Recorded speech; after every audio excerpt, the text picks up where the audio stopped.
رسول اللہ صلی اللہ علیہ وسلم نے سورۃ الفاتحہ کے بارے میں کتنی خوبصورت باتیں بیان کی۔ سب سے پہلی بات، رسول اللہ صلی اللہ علیہ وسلم نے فرمایا والذی نفسی بیدی، قسم ہے اس ذات کی جس کے ہاتھ میں میری جان ہے، ما انزل فی التوراۃ ولا فی الانجیل ولا فی الزبور ولا فی الفرقان مثلها یعنی القرآن، وإنها لسبع من المثانی والقرآن العظیم الذي اعطیتہ۔ اللہ تعالیٰ نے آسمانی اور الہامی کتابوں میں سے نہ تو تورات میں ایسی صورت نازل کی، نہ انجیل میں ایسی صورت نازل کی، نہ ہی زبور میں ایسی کوئی صورت نازل کی، اور نہ ہی قرآن مجید میں ایسی صورت ہے جیسی اللہ تعالیٰ نے سورۃ الفاتحہ کو نازل کر کے اپنی مخلوق پر انعام کیا ہے۔ یہ 7 آیتیں بار بار پڑھی جانے والی ہیں۔ یہ القرآن بھی ہے، قرآن مجید کی ماں کا درجہ اس کو دیا گیا، الکتاب بھی ہے، یہ کتاب اللہ کی ماں کا درجہ دیا گیا اس کو۔ رسول اللہ صلی اللہ علیہ وسلم نے ایک دوسری روایت میں فرمایا کہ سورۃ الفاتحہ یہ ایک بے مثال نور ہے، ایک ایسی روشنی ہے۔ سیدنا عبداللہ ابن عباس رضی اللہ تعالی عنہ بیان کرتے ہیں، بینما جبریل قاعد عند النبی صلی اللہ علیہ وسلم سمع نقیضا من فوقه فرفع رأسه فقال، رسول اللہ صلی اللہ علیہ وسلم کے پاس جبریل امین تشریف فرما تھے، اچانک سے ایک آواز آئی۔ رسول اللہ صلی اللہ علیہ وسلم نے اپنا سر مبارک اٹھایا اور پوچھا یہ آواز کیسی ہے؟ تو جبریل امین نے جواب دیا، هذا باب من السماء فتح اليوم لم يفتح قط الا اليوم، آسمان کا یہ وہ دروازہ کھلا ہے جو آج تک نہیں کھلا تھا۔ فنزل منه ملک، اور اس دروازے سے ایک فرشتہ زمین کی طرف اترا ہے۔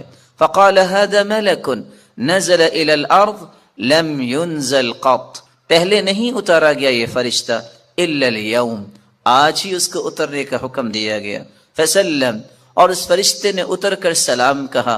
وقال ابشر بنورین، اے اللہ کے محبوب 2 روشنیوں کے لیے، 2 روشنیاں اور 2 نوروں کے ساتھ آپ کو خوشخبری دینے آیا ہوں۔ اوتیتہما لم یؤتہما نبی قط قبلک، ایسے نور جو آپ سے پہلے کسی نبی کو عطا نہیں کیے گئے۔ فاتحۃ الکتاب، ایک سورۃ الفاتحہ ہے، وخواتیم سورۃ البقرہ، اور سورۃ البقرہ کی آخری آیات ہیں۔ لن تقرأ بحرف منہما الا اعطیت، سورۃ البقرہ کی آخری آیتیں اور سورۃ الفاتحہ کا کوئی بھی حرف آپ پڑھیں تو اللہ رب العزت اس ایک ایک حرف کے بدلے عطائیں کرتے ہیں، اور یہ روایت صحیح ترغیب میں موجود ہے۔ بلکہ رسول اللہ صلی اللہ علیہ وسلم نے اس سورت کی عظمت کو بیان کرتے ہوئے صحابہ کرام کو کتنی خوبصورت بات سمجھائی۔ صحیح بخاری کا وہ واقعہ کتنا مشہور ہے کہ جب صحابہ کرام بنی سلیم کے قبیلے میں پہنچے، جب پتہ چلا، ایک آنے والی عورت نے بتایا کہ ہمارے قبیلے کے سردار کو بچھو نے کاٹ لیا ہے، کیا آپ کے پاس کوئی ایسا شخص ہے جو شخص دم کر سکتا ہو؟ تو رسول اللہ صلی اللہ علیہ وسلم کے ایک صحابی جنہوں نے صرف سورۃ الفاتحہ تلاوت کی اور اس کو دم کر دیا، رسول اللہ صلی اللہ علیہ وسلم کے اس صحابی نے اس سورۃ الفاتحہ کو پڑھنے کے بعد جب دم کیا تو وہ شخص ایسی شفا کی طرف چلا گیا، وَكَأَنَّمَا نُشِطَ مِنْ عِقَالٍ، جیسے کوئی گرہ باندھی ہو کھول دی جائے۔ رسول اللہ صلی اللہ علیہ وسلم کے صحابہ نے کہا جب تک اللہ کے رسول سے بات نہ ہو جائے تو یہ انہوں نے جو 30 بکریاں بطور عوض اس کے دیا ہے، ہم اس وقت تک کوئی بات نہیں کریں گے۔ جب رسول اللہ صلی اللہ علیہ وسلم کو یہ بات پہنچی، آپ نے فرمایا وَمَا كَانَ يُدْرِي أَنَّهَا رُقْيَةٌ اقْسِمُوا وَاضْرِبُوا لِي بِسَهْمٍ، آپ کو پتہ نہیں اللہ تعالیٰ نے اس سورت کو شفا بنا کے، اس سورت کو دم بنا کے نازل کیا ہے۔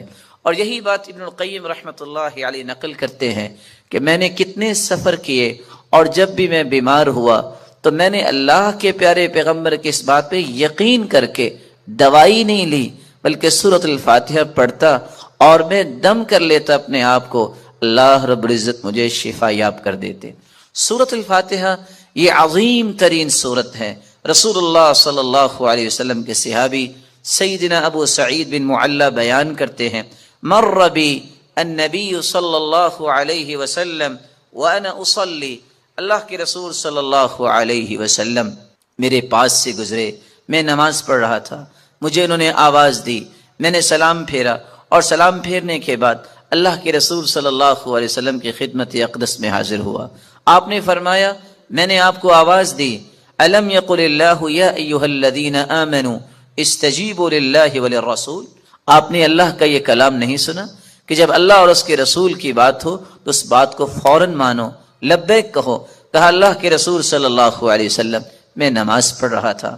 پھر اللہ کے رسول صلی اللہ علیہ وسلم نے فرمایا، الا اعلمک اعظم سورۃ فی القرآن قبل ان اخرج، کیا میں تمہیں قرآن مجید کی سب سے عظیم سورت نہ سکھا دوں اس سے پہلے کہ تم مسجد سے نکل جاؤ، اپنے گھر کو لوٹ جاؤ؟ میں نے کہا کیوں نہیں؟ تو رسول اللہ صلی اللہ علیہ وسلم نے جو سورت سکھائی، جو قرآن مجید کی عظیم ترین سورت ہے، وہ سورۃ الفاتحہ کی تعلیم دی۔ یہی وجہ ہے رسول اللہ صلی اللہ علیہ وسلم نے یہ فیصلہ سنا دیا، کاش اس فیصلے کو بھی امت مان لے، لا صلاۃ لمن لم یقرأ بفاتحۃ الکتاب، جو شخص نماز کے اندر سورۃ الفاتحہ نہیں پڑھتا اس کی نماز نہیں ہوتی، جیسا کہ صحیح بخاری کی روایت ہے۔ اور صحابی تو بیان کرتے ہیں، عبادہ بن صامت رضی اللہ تعالی عنہ کہ فجر کی نماز ہم نے پڑھی اللہ کے رسول صلی اللہ علیہ وسلم کے پیچھے، جب رسول اللہ صلی اللہ علیہ وسلم قرآن کی تلاوت کر رہے تھے، فثقلت علیہ القراءۃ، قرات آپ پہ بوجھل ہوئی، رسول اللہ صلی اللہ علیہ وسلم نے سلام پھیرا اور سوال کیا، لعلکم تقرؤون خلف امامکم، کیا تم امام کے پیچھے بھی پڑھتے ہو؟ تو صحابہ کرام نے کہا جی ہاں۔ تو رسول اللہ صلی اللہ علیہ وسلم نے فرمایا، لا تقرؤوا لا تفعلوا کما فی روایت اخری، دوسری روایت کے الفاظ ہیں، لا تفعلوا الا بفاتحۃ الکتاب، امام کے پیچھے کھڑے ہو کر تم صرف سورۃ الفاتحہ پڑھا کرو، فإنہ لا صلاۃ لمن لم یقرأ بها، کیونکہ سورۃ الفاتحہ پڑھنے کے بغیر نماز نہیں ہوتی۔ یہ ایسی خوبصورت اور ایسی مبارک صورت ہے جو اللہ اور اس کی مخلوق کے درمیان مکالمے کا ایک خوبصورت جوہر ہے، ایسا گوہر ہے، انسان الحمدللہ رب العالمین کہتا ہے تو اللہ رب العزت فرماتے ہیں، حمیدنی عبدی، میرے بندے نے میری حمد و توصیف بیان کی۔ جب بندہ مومن الرحمن الرحیم کہتا ہے تو اللہ رب العزت فرماتے ہیں، اثنى علی عبدی، میرے بندے نے میری تعریف کی ہے۔ جب بندہ مومن یہ کہتا ہے مالک یوم الدین تو اللہ رب العزت فرماتے ہیں، مجدنی عبدی، میرے بندے نے میری بزرگی بیان کی ہے۔ جب انسان بندہ مومن یہ کہتا ہے ایاک نعبد و ایاک نستعین تو اللہ رب العزت فرماتے ہیں، ھذا بینی و بین عبدی ولعبدی ما سأل، یہ میرے اور میرے بندے کے درمیان ہے، جو کچھ بھی میرا بندہ مانگے گا میں اسے عطا کروں گا۔ تو اللہ رب العزت کے ساتھ ہم کلام ہونے کا یہ خوبصورت ذریعہ ہے۔ تو آئیے اس سورت کی طرف چلتے ہیں اور اس کے معانی کو سمجھنے کی کوشش کرتے ہیں۔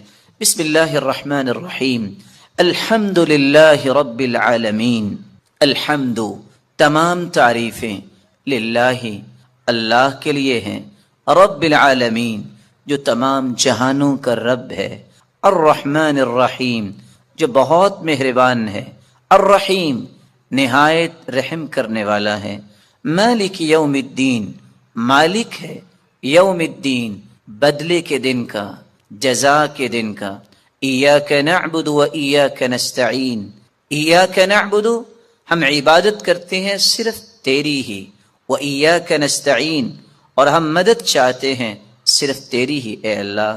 اہدنا الصراط المستقیم، ہدایت دے ہمیں، الصراط المستقیم، سیدھے راستے کی، صراط الذین انعمت علیہم، راستہ ان کا جن پر تو نے انعام کیا، غیر المغضوب علیہم، نہ کہ ان کا راستہ جن پر غضب کیا گیا، وللضالین، اور نہ ان کا راستہ جو گمراہ ہوئے۔ رسول اللہ صلی اللہ علیہ وسلم کے فرامین کی روشنی میں اس سورت کی 5 باتیں ہمیں یاد رکھنی چاہیے۔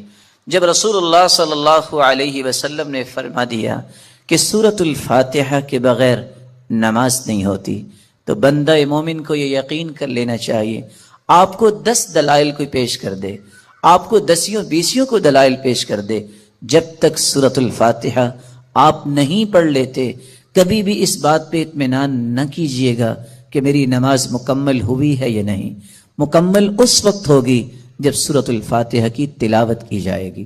رسول اللہ صلی اللہ علیہ وسلم کے فرامین کی روشنی میں دوسرا پیغام میرے اور آپ کے لیے یہ ہے کہ یہ سورت شفا ہے، یہ سورت دم ہے۔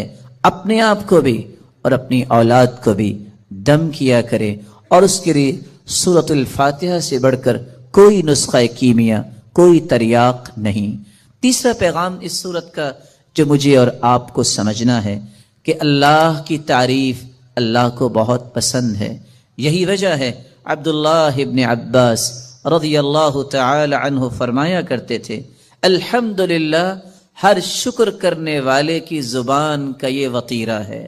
الحمدللہ، سب سے پہلے آدم علیہ السلام نے جو کلمہ اللہ نے جب انہیں پیدا کیا، روح ڈالی، تو سب سے پہلا کلمہ جو ان کی زبان پہ آیا وہ الحمدللہ تھا۔ نوح علیہ السلام نے بھی کہا فَقُلِ الْحَمْدُ لِلَّهِ الَّذِي نَجَّانَا مِنَ الْقَوْمِ الظَّالِمِينَ، اور ابراہیم علیہ السلام نے بھی یہی کہا الحمدللہ الذی وہب لی علی الکبر اسماعیل و اسحاق، اور داود اور سلیمان علیہم السلام کے قصے میں بھی یہی بات ملتی ہے، وقال الحمدللہ الذی فضلنا علی کثیر من عباده المؤمنین، اور اللہ رب العزت نے اپنے پیغمبر سے بھی مخاطب ہو کر فرمایا وقل الحمدللہ الذی لم يتخذ ولدا، اور اللہ رب العزت نے قرآن مجید میں اس بات کا تذکرہ کیا کہ جنتیوں کی زبان پہ بھی اگر کوئی بات ہوگی تو وہ یہی ہوگی الحمدللہ الذی اذهب عنا الحزن، اور وآخر دعواہم ان الحمدللہ رب العالمین، اور حدیث یہ بتاتی ہے اول من یدعى الى الجنہ الحمادون، سب سے پہلے اگر جنت کی طرف کسی کو آواز دی جائے گی، بلایا جائے گا، تو وہ لوگ ہوں گے الحمادون جو اللہ کی تعریفیں کرنے والے ہیں۔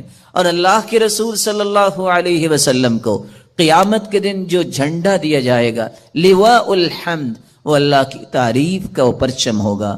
آدم فمن سواہ تحت لوائی، رسول اللہ صلی اللہ علیہ وسلم نے فرمایا آدم سے لے کر قیامت تک آنے والی آدمیت بشمول انبیاء اور انسانیت میرے اس پرچم تلے ہوگی، اور اللہ کے رسول صلی اللہ علیہ وسلم کو مقام محمود عطا کیا جائے گا۔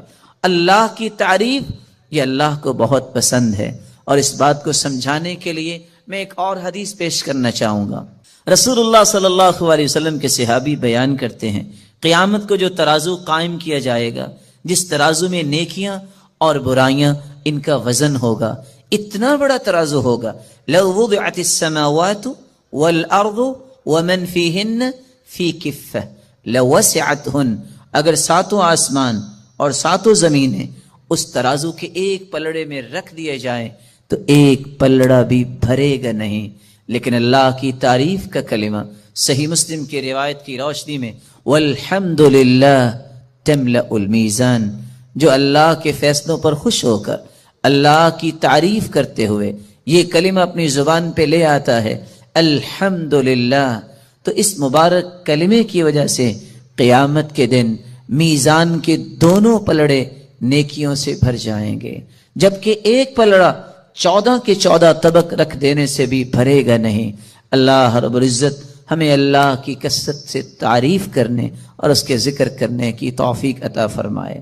چوتھی نصیحت اور چوتھا پیغام اس سورت کا یہ ہے کہ ہم نماز کی ہر رکعت میں جب یہ کہتے ہیں ایاک نعبد و ایاک نستعین، اللہ تیری ہی عبادت کرتے ہیں اور مدد بھی تجھ ہی سے مانگتے ہیں، تو پھر کسی بندہ مومن کو اس بات کو بھلانا نہیں چاہیے.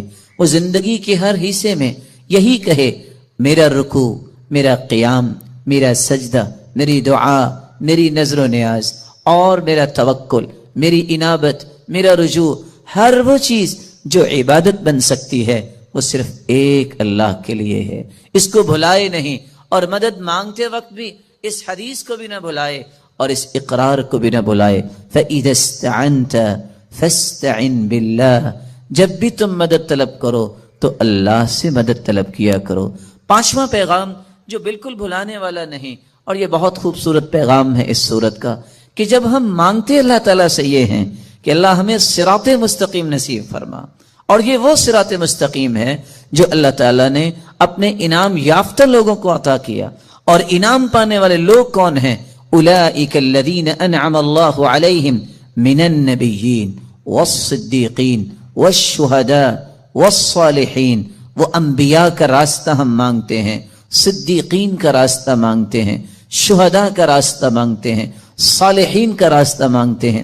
وحسن اولئک رفیقا، ان سے بڑھ کے خوبصورت رفاقت کس کی ہو سکتی ہے؟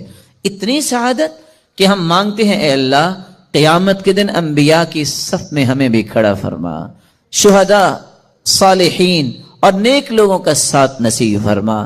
لیکن ساتھ اس بات کا مطالبہ کرتے ہیں اللہ ہمیں یہودیوں کا راستہ، عیسائیوں کا راستہ، مغضوب علیہم یہود ہیں، الضالین عیسائی ہیں، وہ لوگ جن پہ اللہ کا غضب ہوا کیونکہ انہوں نے اللہ کی کتاب کو ٹھکرا دیا اور علم سیکھنے سے ہی اپنے آپ کو دور رکھا. عیسائیوں کو کیوں ضالین کہا گیا؟ یہ کیوں گمراہ ہیں؟ پڑھنے کے باوجود انہوں نے عمل کرنا پسند نہیں کیا. اس لیے ہم راستہ مانگتے ہیں اللہ تعالیٰ سے انبیاء اور شہداء اور صالحین اور صدیقین کا، جن کو علم سے محبت تھی، جن کو اللہ کا تقرب حاصل کرنے کا ذوق اور شوق تھا. یہی وجہ ہے کہ حکم آ گیا کہ جب تم ولضالین امام کہتا ہے تو تم آمین کہا کرو. اللہم استجب دعاءنا، اے اللہ ہماری دعا کو قبول فرما.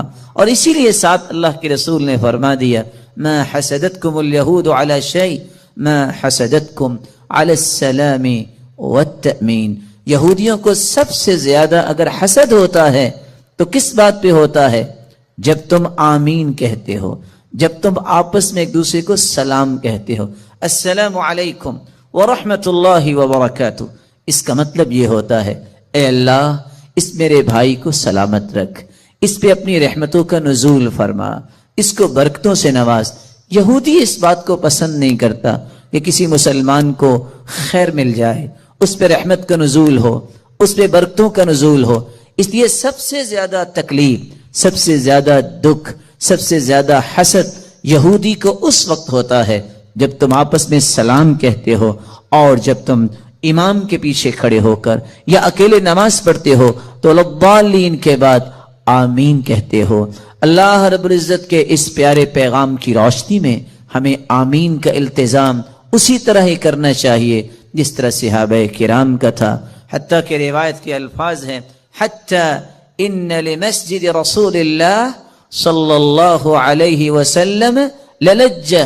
صحابہ کرام بلند آواز سے آمین کہتے یہاں تک کہ اللہ کے رسول صلی اللہ علیہ وسلم کی مسجد میں گونج اٹھتی. اس کہی ہوئی باتوں میں ایک بات ہر بندہ ہی کر رہا ہے. مسلمان ذلیل ہو گئے، مسلمان بڑے مجبور ہیں، مسلمان بڑے مقہور ہیں، مسلمانوں کو تو مار پڑ رہی ہے، امت اسلامیہ تو بیمار ہو گئی، امت اسلامیہ تو اب اٹھنے کے قابل نہیں رہی، امت اسلامیہ کو پتہ نہیں کیا ہو گیا ہے. کبھی سنا یہ جملہ؟ میرے بھائی اگر امت بیمار ہے تو اس کا علاج کون کرے گا؟ اللہ عز و جلال اس قوم کی حالت نہیں بدلتے جس قوم کو اپنی حالت بدلنے کا شعور نہ ہو. جب بیمار ہوتا ہے انسان تو کہاں جاتا ہے؟ اچھا ڈاکٹر، پڑھا لکھا ڈاکٹر فوراً دوائی دیتا ہے کہ کچھ ٹیسٹ لکھ کے دیتا ہے، رپورٹس دیتا ہے. اس امت کو آپ کسی ڈاکٹر کو پیش کروائیے، وہ چیک کرے کہ اس کو بیماری کیا ہے. مصیبت پتہ کیا ہے؟ ہر بندہ بغیر ٹیسٹ، بغیر رپورٹ یہ کہہ دیتا ہے کہ اصل میں یہ بیماری ہے. یہ غلط ہے.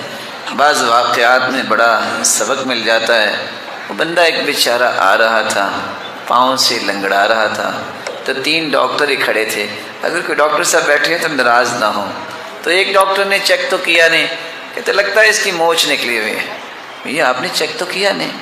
دوسرا کہتا نہیں، ویسے کوئی پین اٹھی ہوگی جس سے اس سے پاؤں حرکت نہیں صحیح کر رہا.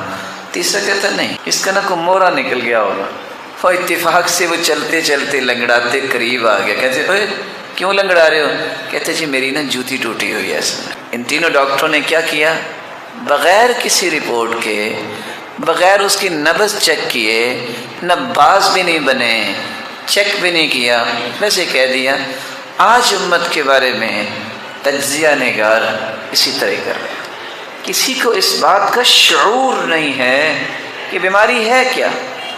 اگر بیماری کا پتہ لگانا ہو تو آپ کو کسی ڈاکٹر کی لیبارٹری میں اس امت کو لانا پڑے گا.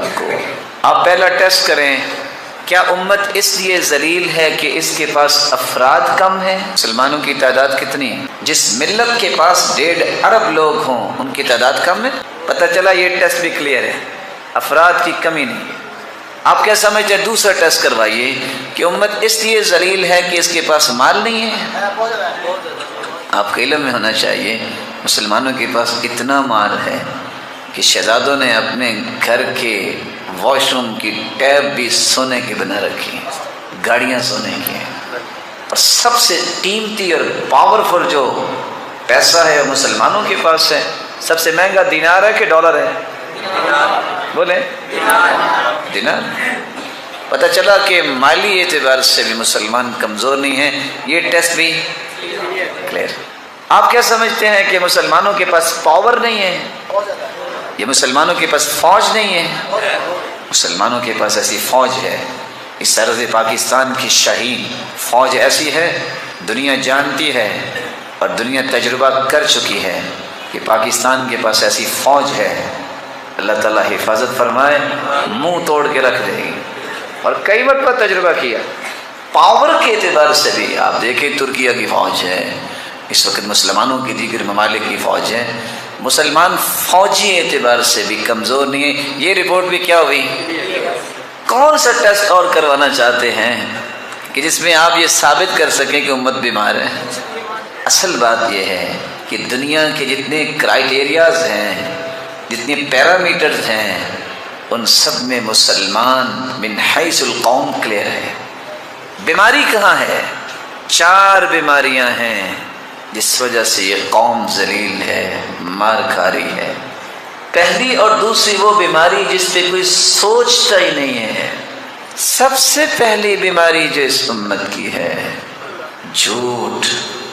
جھوٹ جس معاشرے کے اندر آ جائے وہ معاشرہ کبھی عزت نہیں پا سکتا. اور آج جھوٹ کتنا ہے آپ سوچ نہیں سکتے. ایسی ایسی باتیں بھی سننے کو ملتی ہیں اور ایسے ایسے کام ہوتے دیکھے ہیں کہ آپ پریشان ہو جائیں گے.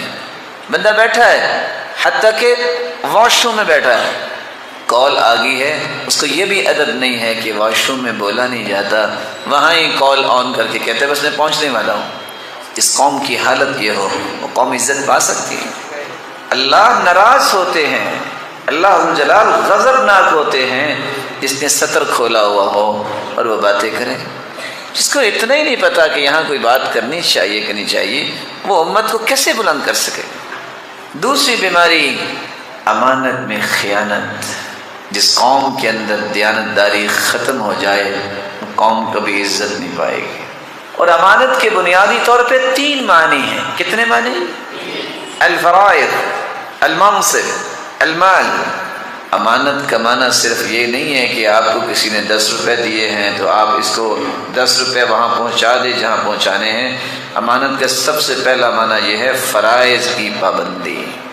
پاکستان میں کتنے مسلمان رہتے ہیں؟ دیانتداری سے بتائیے گا نمازی کتنے؟ جس قوم کے 2% لوگ نماز پڑھتے ہوں کیسے وہ بیمار نہیں ہے؟ امانت کا پہلا معنی یہ ہے وہ فرائض کی پابندی کرے. زکوٰۃ کا کسی کو علم نہیں ہے، روزے پہ چھٹی کرنا اور کہتے ہیں گرمی بہت ہے، نماز پڑھتے نہیں ہیں، بیماری ہے۔ امت کی بیماری سب سے پہلی چھوٹ ہے، دوسری بیماری خیانت ہے، امانت میں خیانت، فرائض کی پابندی، اور امانت کا دوسرا معنی ہے عہدہ اور منصب۔